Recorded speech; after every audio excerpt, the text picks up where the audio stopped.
रामू की शादी एक 20 साल की महिला से हुई, लेकिन रामू हाइट में लंबा था और उस महिला की हाइट छोटी थी। शादी के बाद रामू को यह महसूस हुआ उसकी पत्नी की हाइट उसके अनुरूप नहीं है।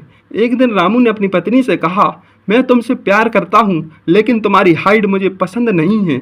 मैं चाहता हूँ तुम मेरे बराबर हाइट की हो। पत्नी ने जवाब दिया, मैं अपनी हाइट को बदल नहीं सकती, लेकिन मैं तुम्हारे लिए कुछ कर सकती हूँ। रामू ने कहा, मैं तुम्हारे साथ सहज महसूस नहीं कर पाता हूँ, मैं तुम्हें छोड़ देना चाहता हूँ। तो पत्नी ने भी कह दिया, मैं तुम्हारे साथ भी सहज महसूस नहीं कर पाती हूँ, मैं भी तुम्हें छोड़ देना चाहती हूँ। इस तरह दोनों ने एक दूसरे को छोड़ने का फैसला किया और उनकी शादी टूटने की कगार पर आ गई। लेकिन रामू के पिताजी ने रामू को डांट कर समझाकर, बेटा शादी केवल हाइट के आधार पर नहीं होती, शादी दो लोगों के बीच प्यार और समझदारी और सहयोग पर आधारित होती है।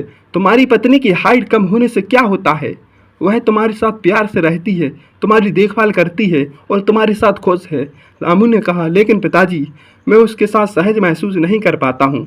पिताजी ने कहा, बेटा सहजता समय के साथ आती है, तुम दोनों एक दूसरे के साथ समय बिताओ, एक दूसरे को समझो, एक दूसरे की ज़रूरतों को पूरा करो, तुम देखोगे तुम्हारी शादी सफल होगी।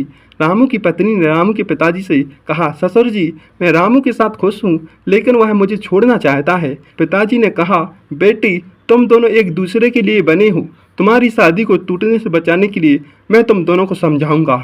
रामू के पिताजी ने रामू और उसकी पत्नी को समझाया और उन्हें एक दूसरे के साथ समय बिताने के लिए कहा। धीरे धीरे रामू और उसकी पत्नी एक दूसरे के साथ सहज महसूस करने लगे और उनकी शादी सफल हो गई। रामू ने अपनी पत्नी से कहा, मैं तुमसे प्यार करता हूँ और मैं तुम्हारे साथ खुश हूँ। पत्नी ने कहा, मैं भी तुमसे प्यार करती हूँ और मैं भी तुम्हारे साथ खुश हूँ। इस तरह रामू और उसकी पत्नी की शादी सफल हो गई और जब रामू की पत्नी गर्भवती हुई तो परिवार में खुशियों का माहौल था। सभी लोग बेटी या बेटे आने की उम्मीद में थी। एक दिन रामू की पत्नी की मां ने बर्फी और लड्डू भेजे जो गर्भवती महिलाओं के लिए शुभ माने जाते हैं। रामू की पत्नी की सास ने कहा, देखो तुम्हारी मां ने बर्फी और लड्डू भेजे हैं, यह बहुत अच्छा है। रामू की पत्नी की सास ने कहा, हाँ बेटे यह बर्फी लड्डू तुम्हारी पत्नी और बच्चे के लिए शुभ है। लेकिन रामू ने कहा, मैं नहीं चाहता हूँ कि मेरी पत्नी इतनी जल्दी माँ बने, मैं चाहता हूँ कि पहले अपनी पढ़ाई पूरी करे। रामू की पत्नी को यह सुनकर शर्मिंदा हुई। उसने कहा, मैं अपनी पढ़ाई पूरी करूँगी, लेकिन मैं अपने बच्चों को प्यार से करूँगी। रामू की पत्नी की सास ने कहा, बेटे तुम्हें अपनी पत्नी की बात माननी चाहिए, वह तुम्हारी पत्नी है और तुम्हारे बच्चे की माँ होगी। रामू ने कहा, मैं अपनी पत्नी की बात मानूंगा, लेकिन मैं चाहता हूँ वह अपनी पढ़ाई पूरी करे। इस तरह रामू और उसकी पत्नी के बीच एक छोटी सी नोकझोंक हुई, लेकिन अंत में एक दूसरे को समझाकर अपने बच्चों को तैयार किया। जब बेटी पैदा हुई तो रामू उसकी पत्नी के घर में खुशियों का माहौल था।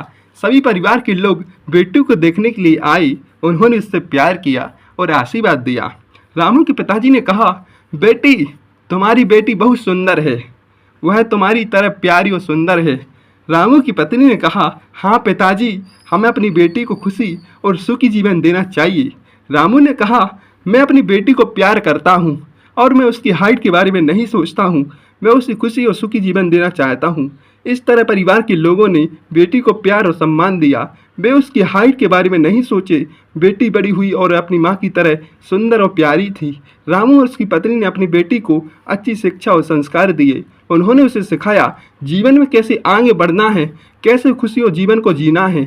बेटी ने अपने माता पिता की बातें मानी। वह अपने माता पिता की तरह प्यारी और सुंदर थी और उसने अपने जीवन की खुशी और सुखी जीवन जीने के लिए कठिन मेहनत की। इस तरह रामू और उसकी पत्नी की कहानी एक खुशी प्यार की भरी कहानी बन गई, जिनमें उन्होंने अपनी बेटी को प्यार और सम्मान दिया और बड़ी होकर एक सफल महिला बनी। कुछ समय बाद बेटी की शादी हुई और अपने पति के साथ खुशी से जीवन बिताने लगी। अपनी बेटी को आशीर्वाद दिया और कहा, बेटी तुम्हारी शादी हुई है, अब तुम अपने पति के साथ खुश जीवन बिताओ। बेटी ने कहा, पिताजी आपको धन्यवाद देती हूँ, आपने मुझे इतना प्यार और सम्मान दिया।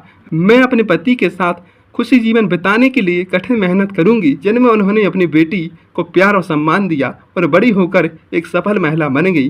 तो दोस्तों बताइए कहानी कैसी लगी, लाइक से सब्सक्राइब कीजिए। Thank you.